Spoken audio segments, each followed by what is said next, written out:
Okay, we're going to continue on in our Father's Word. Samuel was born in 1071 BC, and he died in 1012 BC.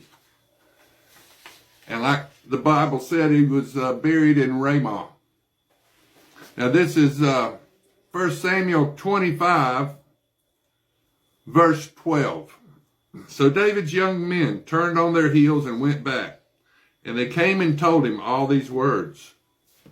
Then David said to his men, every man gird on his sword. So every man girded on his sword, and David also girded on his sword. And about 400 men went with David, and 200 stayed with the supplies. Now one of the young men told Abigail, Nabal's wife, saying, look, David sent messengers from the wilderness to greet our master, and he reviled them. But the men were very good to us, and we were not hurt, nor did we miss anything as long as we accomplished them. When we were in the fields, they were a wall to us both by night and day, all the time we were with them, keeping the sheep.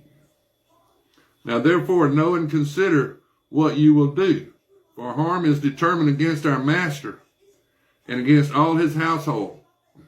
For he is such a scoundrel that no one can speak to him. Then Abigail made haste and took 200 loaves of bread, 2 skins of wine, 5 sheep already dressed, 5 sheaths of roasted grain, 100 clusters of raisins, and 200 cakes of figs, and loaded them on donkeys. And she said to her servants, go before me, see, I am coming after you. But she did not tell her husband Nabal. So it was, as she rode on the donkey, that she went down under cover of the hill. And there was David and his men coming down toward her, and she met them.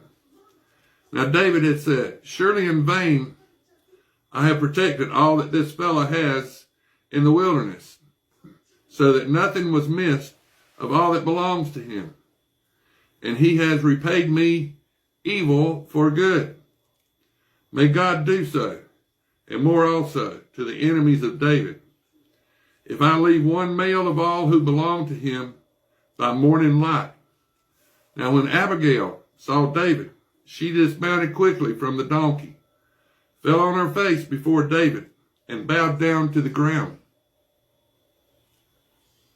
So she fell at his feet and said, on me, my Lord, on me let this iniquity be.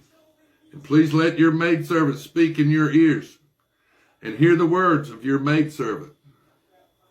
Please let not my Lord regard this scoundrel Nabal, for as his name is, so is he.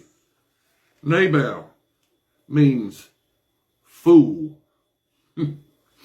Now, please let not my Lord regard this scoundrel Nabal, for as his name is, so is he.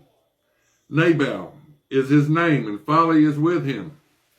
But I, your maidservant, did not see the young men of my Lord whom you sent. Now therefore, my Lord, as the Lord lives, and as your soul lives, since the Lord has held you back from coming to bloodshed, and from avenging yourself with your own hand, now then, let your enemies and those who seek harm for ye, my Lord, be as Nabal. And now this present, which your maidservant has brought to you, my Lord, let it be given to the young men who follow my Lord. Please forgive the trespass of your maidservant, for the Lord will certainly make for my Lord an enduring house, because my Lord fights the battles of the Lord, and evil is not found in you throughout your days. Yet a man has risen to pursue you and seek your life. But the life of my Lord shall be bound in the bundle of the living with the Lord your God. And the lives of your enemies he shall sling out, as from the pocket of a sling. And it shall come to pass, when the Lord has done for my Lord, according to all the good that he has spoken concerning you, and has appointed you ruler over Israel, that this will be no grief to you, nor offense of heart to my Lord. Either that you have shed blood without cause, or that my Lord has avenged himself. But when the Lord has dwelt well with my Lord, then remember your maidservant. Excuse me. Then David said to Abigail, Blessed is the Lord God of Israel, who sent you this day to meet me. And blessed is your advice, and blessed are you, because you have kept me this day from coming to bloodshed and from avenging myself with my own hand. For indeed, as the Lord God of Israel lives, who has kept me back from hurting you, unless you had hurried and come to meet me, surely by morning light no males would have been left to Nabal.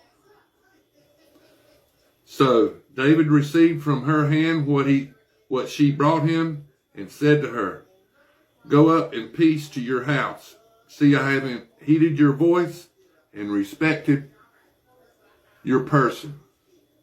Now Abigail went to Nabal, and there he was, holding a feast in his house, like the feast of a king. And Nabal's heart was merry within him, for he was very drunk.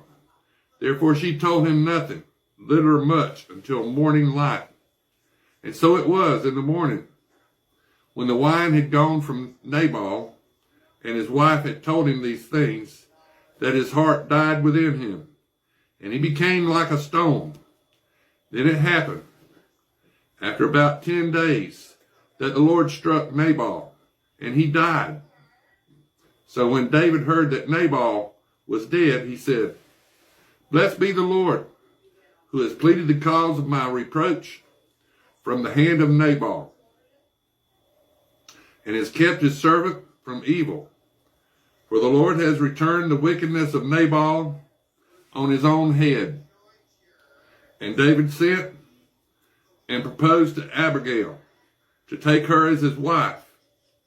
When the servants of David had come to Abigail at Carmel, they spoke to her, saying, David sent us to you to ask you to become his wife. Then she arose, bowed her face to the earth, and said, Here is your maidservant, a servant to wash the feet of the servants of my Lord.